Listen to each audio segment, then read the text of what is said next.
You made it. This brings us to the final part of the Rainbow Kids training, and we're going to start the second part by answering some common questions from parents, caregivers, and educators, as well as others who want to support and engage young children as they explore who they are and who is in their world. All right, so as mentioned, we're going to just kind of go through some questions that have been compiled from previous workshops and come from our community. So the first question is, how do we navigate these conversations throughout gender, love, and families with family members or relatives that aren't accepting and or understanding? One of the things I think about is that piece we talked about early on of how it's personal, it can feel really complex. And so sometimes you're balancing big questions between the safety of the person and the relationship with family members. And so oftentimes I'll think about one, how safe does the child feel with this conversation? How much do they want to be a part of it? How much do they want you to take on? How much do they want space from this family member while that's happening? So just that safety check-in about the person who is most vulnerable in this situation is the first thing on my mind. The second thing on my mind is we know our relatives, we know our family members, we know our close friends, we know what they listen to, we know what's important to them, and that we can tailor what we're thinking about in this conversation to that. So for example, if your parents are really uncomfortable with your child's gender exploration and play, and it's because of religious reasons. Thinking about looking for resources around how their particular religion is thinking and talking about this, how people of a similar religion are thinking and talking about this.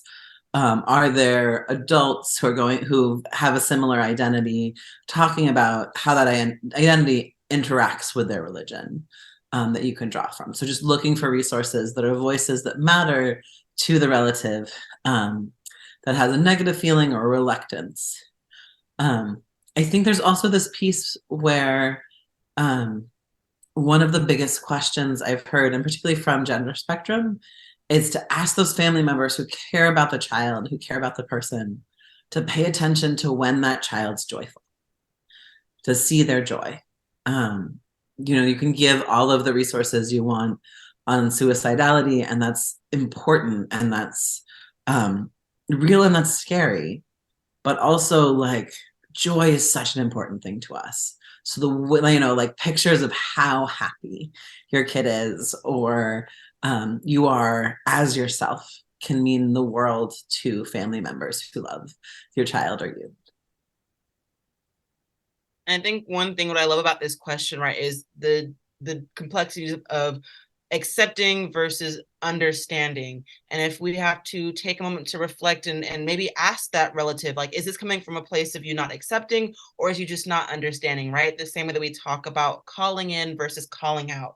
Is this moment where this relative is feeling uncomfortable? Is it coming from a place of, I just don't really know how to navigate these conversations, or complete lack of acceptance? And if you're finding it's coming from a place of not understanding, there are resources like Building Blocks for Breaking the Binary, where we have various resources of all ages, podcasts, videos, and other additional resources to kind of promote that educational and teaching moment. But if it is coming from a place of just simply not accepting, it also might be a teaching moment. But finding that balance of, when is it appropriate to bring up these resources? When is it appropriate to completely stop any behaviors that we know are directly impacting the kiddo or the youth? This is where that balance comes in. And figuring out if it's coming from accepting or understanding. The other thing I think about also is boundaries. It's okay to say, like, I understand that you don't accept this, but it's not okay to hurt my child. If you tease them, if you tell them they can't be themselves, it's going to hurt them. And so when we're around each other, like, keep those things to yourself, right? Like, or those kinds of lines of, like, we can come for this holiday if, because it is important to say, like, no matter how you're feeling, it's important that we have joy to be together. Our relationships are important. We want to maintain those. So even if, like, what we end up doing is like going on hikes together because that's what we all enjoy, and that lets us be out in nature, for example, finding those spaces where you can say, and it's not okay to tease my child about the clothes they choose. It's not okay to roughhouse with them if they don't want to. It's not okay to tease them, like tell them they can't climb trees or can't do things because of their gender. Like, it's really important to us that those lines are held. So the next question is, how do we navigate conversations of gender inclusive classrooms with parents who don't understand or don't agree with these topics? And there's this piece that there's a personal conversation like we talked about before, and there's a professional space that teachers hold, where no matter what our personal backgrounds, our personal comfort levels are, our job is to create a space that is welcoming to everyone, above and beyond that piece. As Nacy says, our biggest thing is to not harm children, and so we need to hold a space where we are able to be welcoming, we are able to be kind, we are able to be curious, and we are able to tell people that they exist and they matter, and that's true for everyone who walks in our door. And that can get tricky if it feels like it's in competition. But I think coming back to that same place of we're going to hold boundaries so that kids are safe, so that kids get to explore, so that kids get to learn and grow and feel the safety they need in order to do that. And so there's a piece for me that's like, it gets into the complexities and the nuances. Because for me, also in my role with parents, the thing I want to do first and foremost is listen. I don't want to hear one question or one statement or one like, don't let my boy wear a dress or don't let my girl come home in blue, and assume that I know what that means to them, or I know what that child goes through when they go home, if that happens, or any of those things. I want to be curious, right? The parent might be coming to you to say, like, I'm uncomfortable with the diapers my kid was sent home in because we go straight from here to a grandparent's house and we aren't ready to have this conversation with grandparents yet. So we really need in that moment for this boundary to be maintained. And I want to know that. I want to know what the family's going through. And I want to have their trust that they can come to me next time and say, okay, I'm feeling like I'm ready to have this conversation. Can you give me ideas? Can you give me resources? Can we talk it through? Right. I want parents to know that we value their perspective, even when the professional language disagrees with the solution they've jumped to, because there's so often that those solutions they jump to, there's fear or there's worry behind that line, right? There's a reason they're scared. There's a reason they're concerned. They have a deep love for their child and wanting what's best for their child. And so figuring out how to have that conversation, how to listen, and then because then they're also more likely to listen to us as to why we don't draw lines between what a child can pretend to be, between who can use what in the classroom, that our materials are here for everyone. I also think about times when I want to provide a safe space in the classroom. And sometimes that means pulling out things that have gender scripts, right? Like a parent may be super concerned about dresses, or kids may be like, this dress means I have to play Frozen and that's the only thing I can play because there's a blue dress in the classroom, right? Like there can be these scripts that come up for kids and for families and for us, but sometimes we want to pull out the stereotypes they create, pull out the stories those tell, and replace the dresses and the ties and the vests or the job clothes with scarves and much more open-ended materials, because then we get to hear kids' stories. And there's times when it's really important to present those, right? It's a tricky, nuanced thing. And part of what I love about teaching is that our coworkers are people we can rely on to think about things with, to understand the complexities of that situation and make an attuned and connected choice. I think too, as you had mentioned earlier, that this might also be once again like a teachable moment for our parents. I tell folks that I train when we do some scenario practice, like for some parents who might be coming into this space agitated or irritated, there might be some external things that are going on in the house or environmental factors that are making them feel riled up. And this might be the icing on the cake for them. So just acknowledging that some of the anger and frustration might not be directed onto you because of external things that are going on. Take that, embrace it, and see if there's any room for teaching, or if there's any room for just fully listening to what the parent has going on, because it might also be directly impacting that kid. So the more that we're able to kind of build that rapport for parents, it helps us gain that trust, and also allows the parent to trust us as educators to know what we're doing, and knowing that we're keeping their children safe and just expanding their horizons. So the next question, which is kind of similar to the one that we were previously answering, but what are some strategies on how to create gender inclusive classrooms for all? So one of the things I think about with this is that often when we hear gender inclusive, we think about gender diversity, or we think about only about welcoming transgender kids. And then I really want to hold that space of each and every one of us has gender. Each and every one of us deserves to have a healthy relationship with our identity, to be seen and heard for who we are. So the very first step for me is to really build up those listening strategies, that curiosity and that like welcoming of children's ideas, that early childhood teachers can do so well.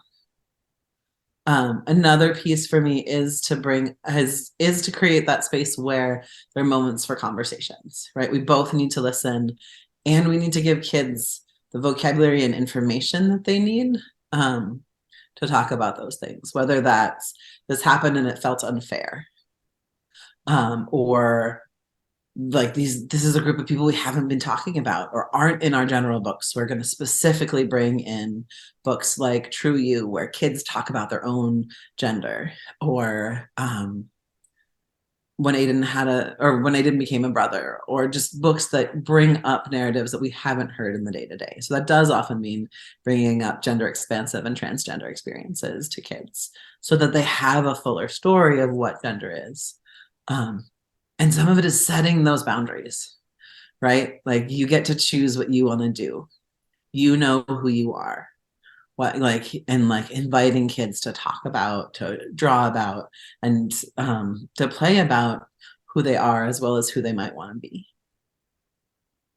Yes, and also too, one thing that we share in our trainings is that visibility, the tangible visibility matters. So, even though it might seem minuscule to have like a button with a rainbow on it, or have like a flag in your classroom, even a poster that has pronouns, those are all very subtle but really impactful ways that we can show our visibility and support. And also too, for potentially LGBTQ parents that are worried about how their youth or their children are going to be protected or safe in a school environment, having that visibility also matters for those parents to feel affirmed. And as Nathaniel mentioned, it's just about creating that equitable space for all, to just feel visible and seen in the classroom. So yeah, I mean, I was going to add one more thing, because as we talked about earlier in the training, and just to refer back to, it's also about who do you know? Like, how do you build up relationships with folks in your community that have that healthy gender that you want to talk about? Whether that's we're going to be working on garden curriculum this year, and we want to work with someone from the community gardens to help us set this up, and really thinking about like, are there female gardeners that might contradict the stereotypes kids have? And not having them come once, but having a way to build up that relationship so kids get to know that person. So kind of similar question to the one we asked before, but what are some ways we can incorporate this type of content into our daily lives for parents, and story or learning time for educators?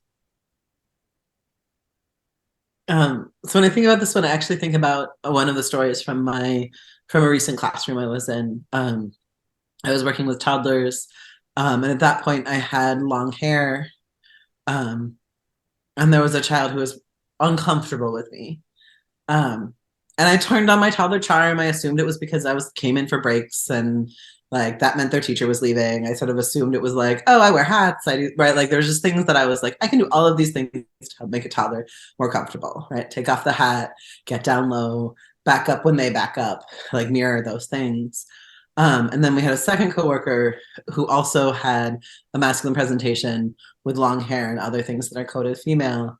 And when that child's response was consistent to both of us, It's actually her mom who was like, I don't know that I would admit this if I didn't really trust you, but I wonder if she's actually figuring out being uncomfortable around things not being the way she expected, right? Like her schema of girls have long hair and do these things isn't lining up. What can we do? Like what might address that? So we brought in a board book called the Pronoun Book, which just gives examples of different ways that people can be. We also found a board book about families and just giving time. Like we didn't say like we won't be in the classroom if she's uncomfortable. We said, okay, like this is an opportunity for her to feel those feelings and work this through and get support. And she chose to read the pronoun book every day with her like main person every single day. And she just needed that time to sit and think about it. She, you know, like more than anyone else in the classroom, she needed a chance to hear you know, the way you expect things to be aren't always the way they are. And you deserve to support to work that through, but also do it when you're 1 and 2. Like work on that skill now, because that's foundational for you. And that will serve you your whole life to be able to be like, okay, this is different. And there are things I can do to learn. This is different than what I knew. So that's one of the reasons why I feel like those kinds of books are really important. Persona dolls are another great way to bring in like ideas and things that are coming up, right? So we do have a persona doll and owl with they them pronouns because that's the thing the adults needed to work on, right? Like we need to practice. The kids flowed pretty quickly with all of those pieces. But the adults were the ones who were like, okay, we need to bring this skill in. We need to practice. We need those moments where we're going to be awkward and figure it through and model that for the kids that like it can be awkward and we can figure it out. Yes. So we're on our second to last question. What are some helpful tips and tricks for parents or educators on how to support kids when they come out, especially those at a younger age? I mean, the biggest piece for me again comes back to listening, right? Listening and reflecting back who they say they are. Right? I know a child who later on decided to use female pronouns, but at a very young age was just really clear they weren't a girl or a boy yet, or like the masculinity they've been handed was not what fit them, and that's all they needed to know in that moment. And I just remember at one point they were at a parks program, and someone was like, "So boys and girls, or like boys in this line, girls in that line," and like this child had the gumption to be like, "Excuse me, but where do the kids go?" Right. And then we were like, okay, like you're a kid. Like we're going with this. And like not asking, are you a boy or a girl all of the time, right? But like we're just gonna talk about kids. We're gonna listen and reflect back where you are right now. And we're gonna offer you, again, we've said this a couple of times, we're gonna offer you more information about the fact that you can be not what you're assigned in different ways. And here's different people that feel that way. And I think for me, there's so much that's layered on with that coming out process of other people's expectations, who needs to know and when. You know, I've known families that have been asked by their preschools to write a letter to the community about what's going on. And while that can come from the intention of like, this is your child, your family, we want it to come from your voice, oftentimes families listen better to other families about their own experiences than to us. It's also not fair for a school to say like, we're going to single you out and make you explain yourself, right? So finding that pathway through to saying that piece of like, you know, like, how do you want us to help? How do you want us to support you?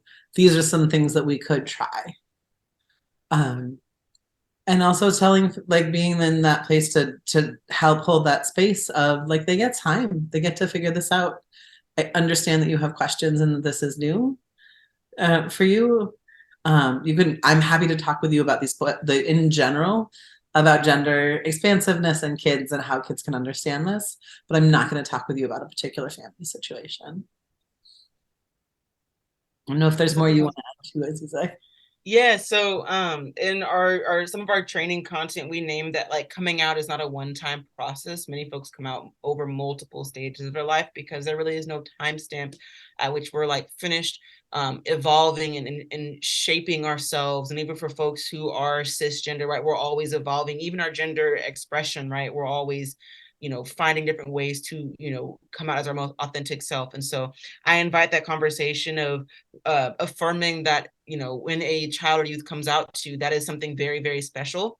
And that is a level of trust that they're instilling with you. And so you need to take that into account. And it also may be an opportunity that they're coming out, but they're not quite sure what language is best fitting for them. So that might be a learning opportunity for both you and that youth to explore and dive into what identities you know, might reflect who they are, and be okay with them saying, no, this is not me, or I think this might be me. Let's figure this out a little bit more. Or I don't think I want to figure this out right now. We'll do it another time. Being prepared for multiple answers that come about when we have that coming out process. But one of the bigger things I will name is like, do not make it about yourself. As mentioned, coming out as a it can be a brave act, but also it can be an act coming out of a need for safety. So for potential educators, a youth coming out to you might indicate that they're exploring their identity and they trust you with that identity. We don't know if at home they've shared that identity, but they trust that this educational space is a safe and affirming space. So when they do come out to you, say, thank you. How can I support? Or thank you for letting me know. Is there anything else you feel comfortable sharing?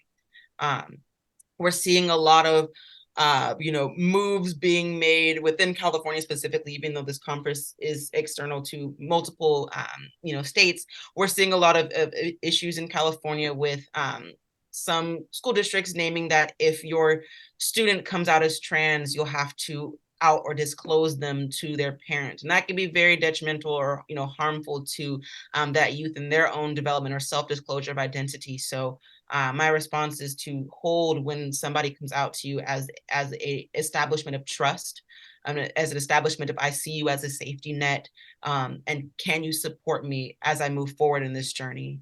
So it's a really special thing for someone to come out, and it's a even bigger thing when people are coming out multiple times and reshaping and revamping their ideas of who they are, because they're in a comfortable a comfortable space of exploration. And the only other thing on my mind, then building on that piece of coming out is not a one-time thing, you also don't have to start with the hardest conversation, right? You don't have to come out to like the scariest person to come out to first, right? Like you can, like, there's a therapist that I talked to that had like this concentric circle image of like maybe these might be core relationships, but they also may be the hardest relationships to have. Like for me in my own process, I moved out of state and I started with that community. I didn't go back home on purpose because it was such a loaded thing to be changing my relationships with my siblings, changing my relationships with people who've known me for 15, 20, 30 years. And so I started with my new community. And that is sometimes why kids change schools. But that you can practice too, right? Like you can tell the neighbor that you don't see that often, or the friend that's far away, and think about how that went. That your child, you know, that your child is changing names or changing pronouns, and that you can take those times to work towards, and you can ask the kid how it felt and what they want for next time as you work up to those big relationships. And it may be one where the child doesn't want to wait, and that's like I want to really encourage you to follow their lead too, because it is so important. I think the other thing that I think about with LGBT kids is that there's a moment in time when LGBT kids kind of start to come out about their family, or kids with LGBT parents start to come out about their family. And it can be an awkward thing that all of a sudden your child is outing you to every grocery store clerk, like to everyone, because they want to talk about it and it's who they are and they're really proud. And it is like, I do want to just hold space for that. Can feel really scary. That can feel really interesting. That can feel really like, do I talk to my 2-year-old about safety, or do we just think about when we they go to the grocery store with us, right? Like you can set up some community boundaries around where your kid goes so that that stays safe. And it's not your child's responsibility to be judging that kind of thing in the world. The other thing in my head around that is also, well, what can happen in those situations as they get older and all of a sudden they want you to move back into the closet, right? They want to just grab one of you, show up, kind of a thing. And this isn't for early childhood, but in those years, as we talk about what comes up for families, that piece of what your child needs may change is a conversation that we want to be able to think about and talk about and hold space for. And that we as educators can bring up those bigger external topics of like, yeah, we're going to figure this out right now. And it's okay that this might change. Amazing. And the last question we have is, are there any resources or tips to talk about these topics with the Latinx or Spanish speaking community?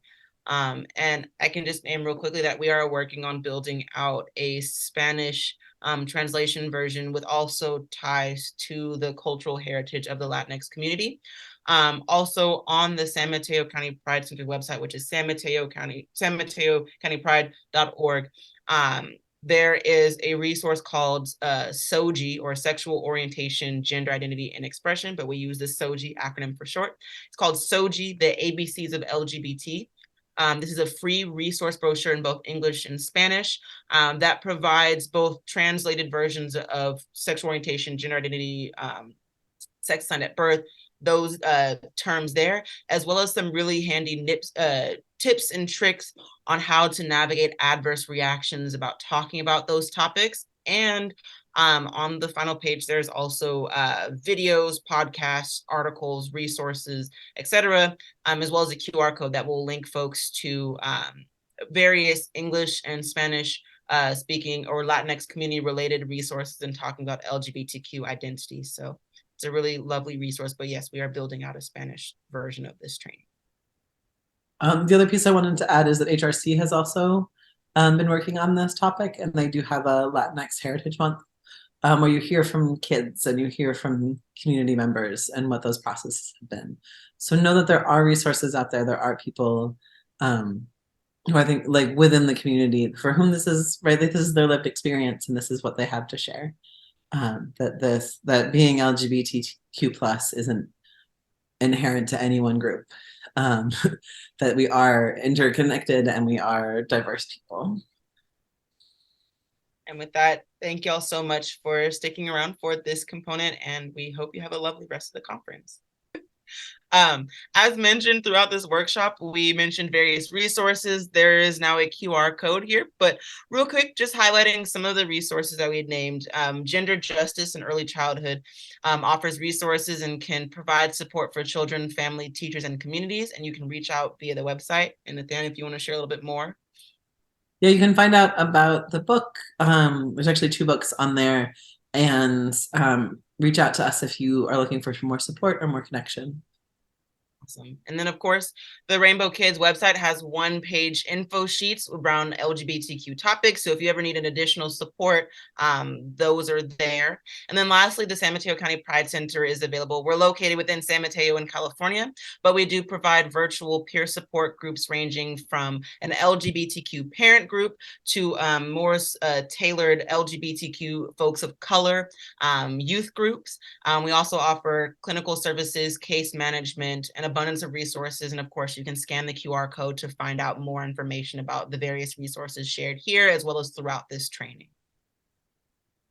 I also just wanted to plug that there are often support groups for LGBTQ parents and for LGBT youth, and often gender expansive and transgender youth that are regional and out there to support folks. It's worth looking for who your local community is if you have a kid or a family that needs that kind of support. And our goal is to support you all in your journey of learning. So thank you for sharing your time with us and working towards making the world more inclusive.